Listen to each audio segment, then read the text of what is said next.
Bienvenidos a una nueva entrega de Conversaciones que Inspiran. Hoy con el rabino Alejandro Abruj, guía espiritual de la comunidad Amijay en Buenos Aires.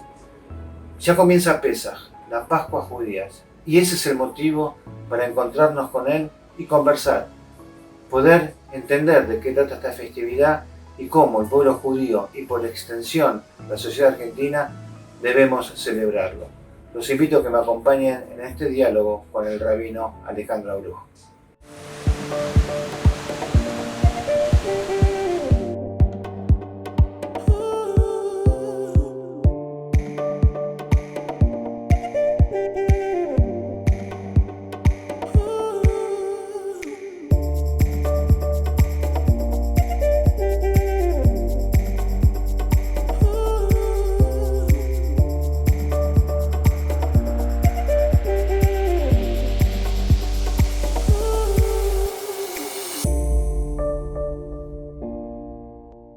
Rabino Alejandro Abruj, bienvenido a este espacio de Conversaciones que Inspiran.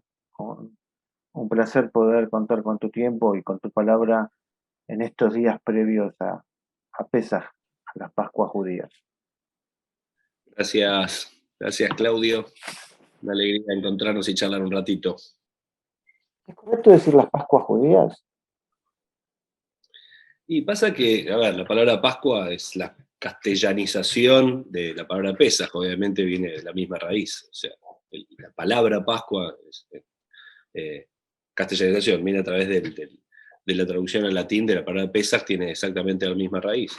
Ahora, la palabra Pesaj en el idioma hebreo, en el idioma bíblico, también tiene una palabra muy parecida que es la raíz de toda la historia, ¿no? Que es pasaje. Primero porque recuerda el momento en donde Dios saltea las casas de los hebreos que pintan sus casas para mostrar su identidad y saltea la plaga, ¿no es cierto?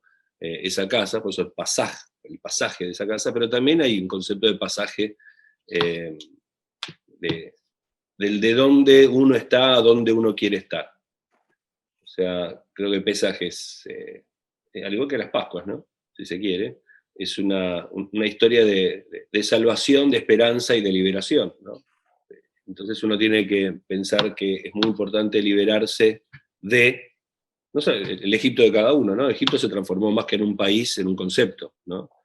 Es liberarse de qué, pero la historia del pueblo judío nos marcó que la idea no es solamente una liberación física de algún lugar, sino una liberación espiritual para saber a qué lugar ir. La pregunta es si Pesaj es solamente liberarse de algún lugar o si es liberarse para llegar a otro. Ese es el pasaje.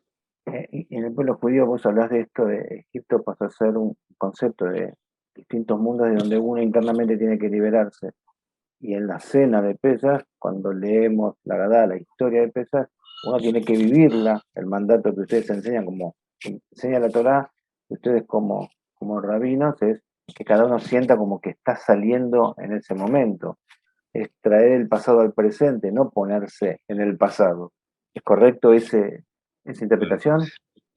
Claro, porque ¿qué es el ejercicio que debiéramos hacer siempre? Si no, uno termina pensando que es simplemente un ritual antiguo con elementos extraños en algún libro más antiguo todavía que no tiene nada que ver conmigo. Y en realidad el texto de la Agadá empieza diciendo Abadim Ainu le Faraó be Mitzrayim. Fuimos esclavos del faraón en Egipto. Dice, la palabra en Egipto está de más, obvio. Si fuiste esclavo del faraón, obvio que fue en Egipto. De ahí ya empieza la Agadá diciendo que sí, fuiste esclavo del faraón en Egipto. Pero ahora que no estás en Egipto, entonces seguís siendo esclavo del faraón. O sea, de aquella liberación ya está. El tema es cuál es el faraón de hoy, ¿no? Al decir que Egipto es un concepto, la palabra Egipto incluso, ya que estamos hablando de las raíces, Pesaj, Pascua, la palabra Egipto en hebreo es Mitzrayim. Mitzrayim viene de la palabra tzar, que es lo angosto. ¿No? Tzar es lo estrecho, lo que angustia. El tzure, nuestros reyes decían, el tzure es un problema, ¿no? Eso es Egipto. Egipto es el problema que te hace sentir angustiado por la estrechez que tenés dentro. O sea, no es un país, no es un lugar, no es algo que pasó hace 3000 años, sino que es una historia épica acerca de qué vamos a hacer cada uno con el Egipto que cada uno esté portando, ¿no es cierto? Y cada uno tiene que saber de dónde tiene necesariamente que salir. A veces el Egipto y el faraón más complicado es el que tiene uno adentro, más que un jefe, un socio, una pareja tóxica o una relación completamente inestable. Es adentro de donde uno tiene que evaluar y a ver si genera ese pasaje. Y sabiendo de que no alcanza con salir de donde estás, sino si tenés un plan real acerca de dónde tenés que ir. Mira, una demostración clara también de que va más allá de lo religioso. Uno cree, bueno, hacer Pesaj y la matzá y el maror y la gadá, y que eso es un acto religioso. Es muy interesante. Pesaj es una fiesta que se celebra, el primer Pesaj de la historia, donde todavía no existía la Torá. Es una fiesta sin Torá. O sea, para empezar, Pesaj define quién es judío. Y quién es judío no tiene que ver con la Torá ni con lo religioso, porque todavía no existía la Torá. El quién es judío, quién es parte, quién, no solamente quién es judío, ¿no? Sino quién decide ser parte de un proyecto de construcción de una sociedad, porque de eso se trata. El que pintaba las puertas para salir era el que declaraba que quería ser parte de un proyecto de liberación y de construcción de una sociedad. Y todavía no existía la Torá. Hay un para después, pero después. O sea, no es en sí misma y en su origen una fiesta religiosa, nada que ver. Es una fiesta de reafirmación de la identidad, de quién uno es. Pesaj define quién es judío, el que declara que quiere serlo. Después viene Shavuot, que es donde se declara cómo se es judío. Eso es otra cosa. Es el cómo, pero no define quién, la Torá no define quién. Entonces es algo, por eso creo que es una de las fiestas sin duda más, no creo, estadísticamente, ¿no? Es la más festejada y la más querida de todo el pueblo judío. O sea, infinitamente más festejada y celebrada que cualquier Yom Kippur, Rosh Hashanah o cualquier otra fiesta. No hay casa más religiosa, menos religiosa, más creyente, menos creyente, más tradicionalista, más lo que sea, con matzá, con pan, no importa, que no se siente y haga algo. Porque habla en algún punto, de la necesidad personal de ver cómo salgo de donde tenga que salir y cómo llego a donde quiero llegar. Es fantástico lo que vos planteas. La verdad que confieso que nunca lo había pensado en esa dimensión. Sí, el tema de el nacimiento como pueblo, ¿sí? La salida que te marca el nacimiento como pueblo, reconocerse como pueblo, y hago esta paradoja con el tema de este presente. Es decir, salgo a la libertad, me constituyo como pueblo. Hoy en una época de encierro, de limitaciones, de aislamiento, parecería que este Pesaj tiene una resignificación y un peso en la gente mucho más grande, sumado a esto de cómo salgo de mis angustias pensando en las incertidumbres. Entonces uno hace una paradoja, aquel que estaba esclavo, ¿a dónde salía? Y hoy, que nosotros que no somos esclavos, que tenemos otras esclavitudes, ¿a dónde salimos? ¿Qué esperanza tenemos? ¿Qué es lo que vamos a encontrar? ¿Y cómo nos constituimos como sociedad, como comunidad? ¿Le ves ese sentido? Y bueno, otra vez el tema de todo lo que vivimos en el último año con la pandemia y el encierro. Esa fue la primera fiesta del año pasado que tuvimos que vivir encerrados. Purim, que es la anterior, la hicimos, fue la última fiesta que pudimos hacerla en la comunidad, en el templo, el baile, etcétera, pero Pesaj, y fue muy simbólico, ¿no? Porque justo la fiesta de la libertad fue la primera que nos encerraron, ¿no? Y en donde pudimos tomar quizá un poquito más de conciencia acerca de cuántas cosas damos por obvias, ¿no? Este año creo que un montón de cosas caímos de cuántas cosas damos por obvias, ¿no es cierto? Del encuentro, de abrazarse con alguien que hace mucho no te ves en cualquier situación, de la posibilidad o no de festejar un cumpleaños con los abuelos. Algo tan simple, no tan obvio.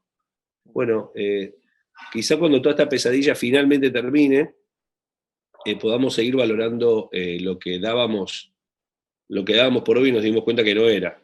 Creo que es una de las grandes cosas, ¿no? A poder entender lo que pasó el último año. De entender la cantidad de cosas que pensábamos que eran imprescindibles y que al final no eran, ¿no? y la cantidad de cosas que podemos darnos cuenta que sí, son completamente prescindibles y de las que nos agarramos por completo. Y después el último que decís, para retomar esta idea te voy a dar un ejemplo también, que me parece muy interesante, ¿no? Sobre lo no religioso de la fiesta, eh, y el fuerte carácter que tiene que ver con la liberación personal, ¿no? Del Egipto personal, pero también como cosmovisión de grupo, ¿no? Y de sociedad. Tener un proyecto que nos aúne acerca de a dónde queremos ir, ¿no? Como sociedad. En la Torá hay una fiesta muy rara que se llama Pesach Sheini, el segundo Pesach. Y esto tiene que ver con un pasaje de la Torá muy extraño, que un grupo de gente viene a lo de Moisés y le dice que no había podido festejar Pesach porque estaba impuro por una cuestión de impureza ritual, bla, no había podido festejar Pesach. Entonces Moshe los escucha y dice, wow, ¿y ahora qué hacemos? Entonces va y le pregunta a Dios, dice, ¿qué hacemos? Esta gente no pudo, y Dios dice, qué cosa, es muy importante esto. Bueno, que lo festejen dentro de un mes. Entonces hace Pesach Sheini, que al día de hoy existe, es una fiesta menor, que un mes después de Pesach está el segundo Pesach. Y pasa como desapercibido este relato, pero la verdad que vos imaginate si alguien viene 2 días después de Yom Kippur y me dice, mirá, no pude venir porque se me complicó, porque estaba enfermo, qué sé yo, no tengo problema. El mes que viene venís y hacemos otro Yom Kippur. ¿Viste? Funciona así, no existe. Bueno, tranquilo, qué sé yo, no pudiste, será el año que viene. Pero armar toda una fiesta de vuelta, ¿para qué? Y es muy interesante, y tiene que ver con lo de Shavuot, ¿no? Que esa gente iba a entrar directo a Shavuot, iba a entrar directo a recibir la Torá en el Sinaí, si salía de Egipto, sin haber salido de Egipto. Iba a entrar directo a una dimensión religiosa sin haber salido de una dimensión nacional, social y de experiencia de ser parte de un pueblo.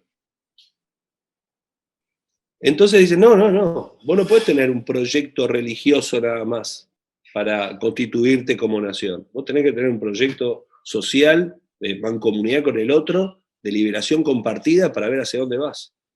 Por eso hacen Pesach, ese Pesach segundo, antes de entrar a Shavuot, antes de llegar a la Torá, antes de llegar a la entrega de la Torá. Y lo que es fantástico escuchar. Eso hace que ese Pesach Sheini haya sido el segundo mes del calendario, que es el mes de Iyar. 3.300 años después, en el mes de Iyar, Ben Gurión grita la declaración de independencia del Estado de Israel. Ese Pesach Sheini se transforma en la primera experiencia de, tenemos que fundar un pueblo, una nación, desde la identidad de lo que somos, no solamente de lo religioso. Y es ahí donde es el mismo mes en donde Ben Gurión termina decretando la independencia del Estado de Israel. Es algo que conmueve al verlo, ¿no es cierto? Es qué proyecto de sociedad, también qué proyecto de país en Israel, bueno, con toda esta semana, ¿no? Sin duda. Vamos y esperamos. No, sin duda, pero esto también de lo que vos planteás, estaba pensando mientras vos hablabas que en Pesaj comienza la rebelión del levantamiento del gueto de Varsovia. La noche de Pesaj, los jóvenes deciden, hoy es la noche del levantamiento, esta reafirmación también de ser pueblo, claro, y de ser libre, y de vender cara la libertad. Esto se hace más todavía más presente en la idea de qué habla la Torá, ¿no? Porque muchas veces pensamos que la Torá, y es por eso que los rabinos o los templos nos ocupamos de cuestiones rituales, canciones y músicas, como si fuésemos sacerdotes. Nos comparan con el sacerdote cristiano, pero no tiene nada que ver el sacerdote cristiano. Eso te iba a preguntar, que explicaras qué es un rabino, porque mucha gente trata de asimilarlo, y sería bueno que expliques qué es un rabino. Pero seguí. Primero explicar qué es un sacerdote, porque existe la figura de sacerdote en la Torá. El sacerdote es el que lleva adelante rituales. Y es lo que sucede en el mundo del sacerdocio cristiano, en donde un sacerdote es el que tiene la autoridad para celebrar misa, para comulgar, para confesar, etcétera, etcétera. Todo tipo de ritual lo puede hacer la persona que se encargue de llevar adelante el mundo del ritual. Un rabino, la traducción de rab es maestro, no es sacerdote. O sea, un rab, mucho sabe un poco más porque leyó un poco más de Torá, pero no está a cargo de los rituales. Yo te lo voy a decir acá y queda acá entre nosotros dos, porque si no se me viene todo el gremio encima. No hace falta un rabino para nada. No sale de la General Paz, quédate. No sale de acá. No hace falta un rabino para nada, o sea, no hace falta un rabino ni para hacer un casamiento judío, ni un entierro judío, ni un bar mitzvah, ni un pesaj, ni un shabbat. O sea, cualquier judío más o menos formado puede liderarlo. No hay sacerdotes, terminaron los sacerdotes en el pueblo judío. Entonces, nosotros como maestros de la Torá, como lectores de la Torá y difundidores de su mensaje, cuando uno lee la Torá se da cuenta, y si querés vamos a las fiestas, que no hay, por ejemplo, fiesta o celebración que más que hablar de rituales y de sacrificios, rituales, etc., habla de movimientos sociales para elevar un mensaje. ¿Qué es Purim sino la defensa del derecho a las minorías a decir y a hablar y criticar a dirigencias que se encierran en sus palacios lejos de su gente? Eso es Purim. ¿Qué es Pesaj lo que vamos a hacer ahora? Sino justamente un levantamiento social contra cualquier tiranía que quiere hacer que la ley sea solamente para algunos y esclavizar a otros. De eso se trata Pesaj. ¿Qué es Hanukkah? Sino un levantamiento en contra de otros formatos de tiranías que reprimen cualquier tipo de diversidad religiosa o cultural. Y así con cada una de ellas. O sea, el mensaje de la Torá por sobre todas las cosas, más que hacer ceremonias, cantar canciones, que son todas importantísimas, obviamente. El mundo de la mitzvot es algo maravilloso y hermoso, pero es una herramienta para un objetivo. El core bíblico, el core de la Torá, el mensaje, que lo vemos ahora en Pesaj puntualmente, por ejemplo, es el de construir una sociedad atravesada por la dimensión ética. De eso trata la Torá. De cómo tenemos que ser un gobierno, un juez, un rey, un ciudadano, una familia, cada una de los estamentos sociales, cómo tienen que estar atravesadas por la dimensión ética para alcanzar una sociedad atravesada por esos valores. De eso se trata la Torá. Hago una pregunta más personal ahora. ¿Por qué elegiste este camino de ser rabino, de ser maestro? ¿Cómo te llega? Uf, es largo, pero a ver. Para contestarlo cortito. No, a ver. Ya de muy chico empecé en una comunidad muy pequeña, muy humilde, en el pequeño y hermoso barrio de Mataderos, en donde, la República de Mataderos, en donde empecé a liderar esa comunidad, en realidad desde la música, ¿no es cierto? Así llegué, pero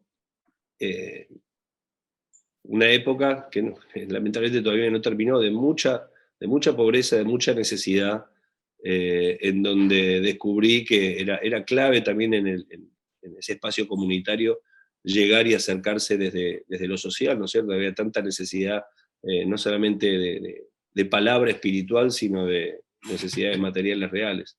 Ahí hicimos un enorme trabajo con Cáritas, con el Joint. Ahí es donde conozco también al padre Pepe, a quien era el cardenal Bergoglio, en las villas de emergencia. Y a partir de ahí llevar adelante un mensaje de hermandad más allá de las distancias religiosas en el trabajo social, en lo cotidiano, ¿no? Eso me abrió los ojos. Y empecé a estudiar para buscar más, y en realidad hay un punto en donde yo no me veía como rabino, pero por un par de cosas. Primero, porque veía rabinos de una talla, de un volumen, de un lugar tan tremendamente alto que era imposible alcanzar. La verdad, tipos que escribieron cosas y libros y enciclopedias de una sabiduría, o que hicieron movimientos épicos de agarrar a toda su comunidad, ponerla en el barco y sacarlas de Europa para salvarlas de una guerra. O sea, tipos con una visión, con una cabeza y con un corazón que inalcanzables. Y acá, como te dije antes, no hay rabino primero, rabino segundo, es todo, es completamente horizontal el mundo rabínico, no hay jerarquías. No hay un Y por papa. otro lado, descubría tantas autoridades, digamos, rabínicas, que estaban tan lejos para mí, de ser alguien a quien seguir, o a quien escuchar, o a quien... bueno, ¿me entendés? Había gente que Sí, yo claro. esto no quiero, esto no tiene nada que ver conmigo. Es válido, uno elige permanentemente. Claro. Hasta que descubrí un pasaje en el Talmud Yerushalmi, que dice así: la Torá son dos caminos, un camino de fuego y un camino de hielo.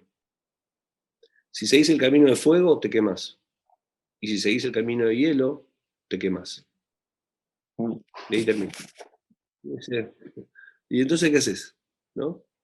Y descubrí que siempre que hay dos caminos, hay uno que nadie ve y que solo vos ves que hay en el medio. Y que tenés que ser el mejor modelo de lo que elegís. Esa es la libertad, ¿no? La libertad de no ser ni fuego ni hielo, sino ser vos mismo, volviendo a Pesaj, y llevar adelante tu propio modelo y tu propia forma de entender la vida, tanto religiosa, espiritual, bíblica, etc. Y que cualquier fanatismo, cualquier extremo, definitivamente te va a terminar quemando. Creo, espero, y siempre estoy teniendo el trabajo de Pesaj, de intentar liberarme de cualquier atadura que no me permita ser yo mismo en ese camino del medio. Es una pregunta para los dos, ¿no? Nos une un vínculo familiar muy grande. ¿Reconocemos también en tu pasado, en nuestro pasado, que algo te viene y te pone en este lugar de rabino? Tenemos un bisabuelo en común. Yo llevo su nombre, yo soy Bernardo como él, vos soy rabino, él era prácticamente un rabino, responsable de un templo en Kobryn, en Bielorrusia, y muere en el Holocausto al frente de su comunidad. ¿Sentís en algún momento, y yo sé que vos usás los tefilim, las filacterias que él usaba, las usamos cada mañana, ¿sentís en algún momento que hay ese pasaje de la historia en lo personal de cada uno de nosotros? Vos como rabino, yo como dirigente político, dirigente de la comunidad en su momento. Sin duda, yo creo que en lo personal, yo abracé esa historia de ese bisabuelo, ¿no es cierto? Tan fuerte, ¿no? Vino a Argentina a casar a un hijo, trajo una novia para su hijo mayor, que ya se había escapado en la preguerra, y le pidieron por favor que se quede, porque ya se venía el 30 y pico, y no, yo tengo la llave del templo, tengo que volver porque tengo el Gil allá, tengo que abrir. Y volvió, pese a todos los pedidos de la familia que ya se había venido a residir en Argentina. Y sí, allá muere el Holocausto adentro del templo. Y había dejado, como decís, esos tefilín, que para mí son un símbolo muy, muy potente, ¿no? Pero sí, yo creo que continuamente hay como una vuelta y un renacimiento, ¿no? Uno tiene en la propia vida diferentes etapas en relación a su propia identidad, en donde de pronto se va alejando, se va revelando, se va enojando, de pronto va descubriendo, de pronto va abriendo y de pronto se vuelve a abrazar. Mucha gente que le sucede eso. Nuestros hijos son como los hijos de Pesaj. Viste que hay 4 hijos, ¿no? Según la Haggadá de Pesaj, dicen que está el hijo que no sabe preguntar. Son todos hijos que preguntan preguntas, que no sabe preguntar. El hijo simple, que hace preguntas simples. El hijo rebelde, que hace preguntas que yo no tengo nada que ver con ustedes. Y el hijo sabio, ¿no? Y en algún momento, las etapas de la vida nos va llevando a ser todos esos personajes. No es que somos un personaje, ¿no? Al principio no sabemos preguntar, somos tan niños que ni sabemos qué preguntar, de qué se trata todo esto. Después vienen las preguntas simples, las básicas, las obvias. ¿Por qué el plato? ¿Qué pesas? ¿Qué sé yo? Y después en la adolescencia, que cada vez dura más la adolescencia, ¿no? Viene esa rebeldía, ¿no? Decir, yo no quiero más nada de esto, yo no tengo más nada. Hasta que de pronto uno abre los ojos y dice, empieza a pegar la vuelta, y dice, si tanto tiempo sigue dando vuelta y me sigo enojando y sigo diciendo que no, quiere decir que algo ahí hay. Algo dice ese libro, ¿no? Y es ahí donde nos abrazamos sabiamente de vuelta a nuestras raíces. Y en relación a lo que vos decís, yo siento que hay un midrash muy lindo moderno acerca de estos 4 hijos, que en ningún lugar dice que son 4 hermanos, y sino que dice que cada uno es hijo del otro. Y en esta familia, de alguna manera sucedió. Que el primero es el hijo sabio, ¿no? Sabios son esos Zeides que vinieron de Europa, ¿no? Esas camadas de Zeides que nunca dejaron de hablar en yiddish ni en polaco, ¿no es cierto? Sabían, no eran ni ortodoxos ni no ortodoxos, sabían agarrar una Haggadá de Pesaj y te hacían un ceder, sabían agarrar un sidur y decir la tfilá, sabían, iban al Shil en Kippur y decían Daven en todo. No tenían una vida ni ortodoxa ni necesariamente observante, pero sabían, eran jajamim, ¿no?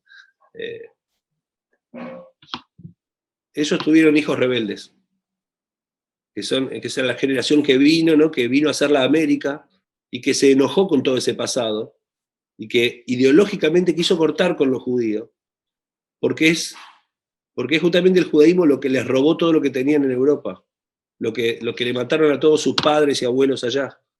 Es justamente por el judaísmo que sucedió todo lo que sucedió, que tuvieron que irse y emigrar y empezar de cero con una mano atrás y otra adelante y construir sus casas y sus negocios nuevamente en América. Es el hijo rebelde que cortó con todo, pero de ese hijo rebelde tuvo otro hijo, que es el hijo simple, la generación de nuestros padres ya, ¿no? Que es el hijo que, claro, no hacía preguntas fáciles. Ya no comía callar, pero no ideológicamente porque cortó, sino porque no sabía cómo callar.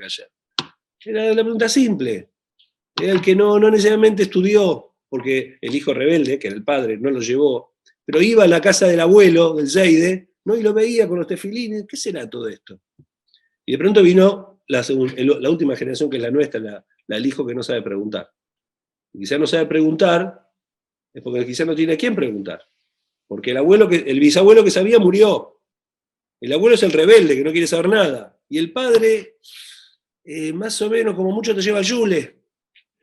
Entonces, en esta nueva generación, que ahora viene la próxima, que es el quinto hijo de Pesach, tenemos que ver si ese hijo va a estar en la mesa para preguntar. Y ahora nos toca, como me preguntabas recién, ¿no? ver qué hacemos con toda esa historia, ¿no? Cómo vuelve a nosotros y si de alguna manera, tal como decíamos de Pesach, ¿no? Vamos a hacer las cosas que hacemos solamente como un homenaje al pasado, o si vamos a hacer las cosas que hacemos para liberarnos de cualquier pasado doloroso y ver qué futuro digno podemos construir y tener. Cuando recién comentabas este pasaje de aquel bisabuelo que era sabio y hablabas de los chicos, cómo se van dando, me trajiste a la cabeza las imágenes del libro Dispara, ya estoy muerto, de Julia Navarro, donde Samuel, que es el gran protagonista, Sí. es el hijo que pierde a todos en manos de los pogroms y ese deseo de ya no ser judío, pero que tenía que ver con el enojo y cómo sus hijos y sus nietos lo recuperan. Es fantástica la imagen. Ya para cerrar, ¿cuál es tu reflexión que nos dejarías a todos en este tiempo que definitivamente es de fe, de espiritualidad y de miedo que trae este Pesaj? Mirá, hay un detalle en toda esta historia de Pesaj que es muy, muy, muy interesante y que creo que nos puede servir como sociedad, como país, como nación y también en lo personal, obviamente en lo familiar. Hay un detalle muy importante, nos intiman, nos piden desde los siglos que nos acordemos de la salida de Egipto. No, como decíamos, no hay familia, por más alejada que esté, que en estas noches no se esté sentando de alguna manera con alguien. Y la salida de Egipto, sin dudas, en la Torá es el desastre nacional que sucede. Es el primer gran mal y gran daño, es el mal absoluto. Como dijimos, Egipto es el problema, la estrechez, la angustia. Son 210 años de esclavitud, de tortura, de sumisión, de falta de libertades de todo tipo. Si fuese un cómic, el faraón es el más malo de todos los malos. ¿Ok? Claramente es el mal que llega y arrasa con todo, y que por eso la liberación es la gran fiesta, la gran conmemoración. Ahora, hay un detalle que después de tantas veces de repetir y repetir la historia, y de leerla y conmemorar la salida y la salida y la salida, uno a veces no presta atención, y es, ya que está en la Torá la historia más grosera del mal que le puede suceder a alguien, en lo personal y como pueblo, ¿no? ¿Qué nos dice la Torá de por qué le pasó eso a esa gente? ¿Por qué fueron esclavos en Egipto? ¿Por qué les pasó eso? ¿Qué hicieron para que les pase lo que les pasó? Y vos lees la Torá y la respuesta es, nada. No hicieron nada. Uno esperaría que diga, bueno, se comportaron mal con Dios, no creyeron, no tenían fe, no cumplieron mitzvot, no, qué sé yo, eran mala gente, hicieron algo y se lo merecían. Nada. O sea, el peor mal que existe en la Torá no tiene ninguna explicación ni ningún porqué. Eso es muy grande. Porque nos quiere decir que hay cosas que están mal y malas y difíciles y dolorosas e inexplicables, tragedias, que no nos tenemos que quedar preguntándonos el por qué o buscando los culpables de qué pasó que me pasó esto.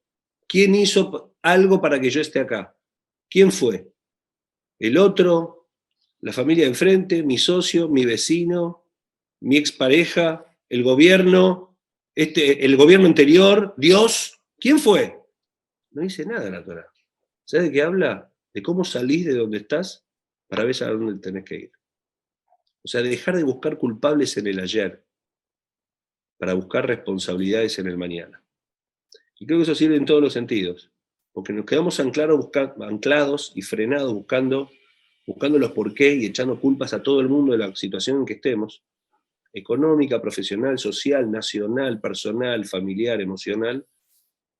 Y la clave de Pesaj es decirnos, deja de buscar responsabilidades y culpables en algún lugar del mundo y busca tu responsabilidad para ver a dónde querés llegar y a dónde querés estar.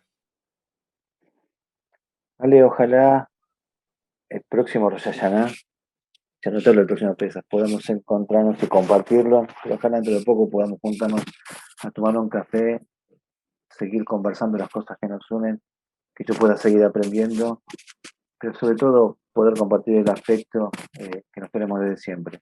Te agradezco infinitamente tu mensaje y sobre todo el tiempo que me dispensaste en esta conversación. Que así sea, Claudio, todas mis bendiciones para vos, para Mishpajá, para la familia, para todos los que te siguen, te escuchan. Bendiciones de que tengamos todos unas lindas, buenas y profundas fiestas, tanto de Pesaj, de Pascuas, que todos podamos tener en la mesa ese mensaje. No solamente encontrarnos gastronómicamente, que tanto lo necesitamos, sino idealmente, que se transforme en una mesa con ideales. Bendiciones para todos. Amén. Pesaj, Kasher Besamías.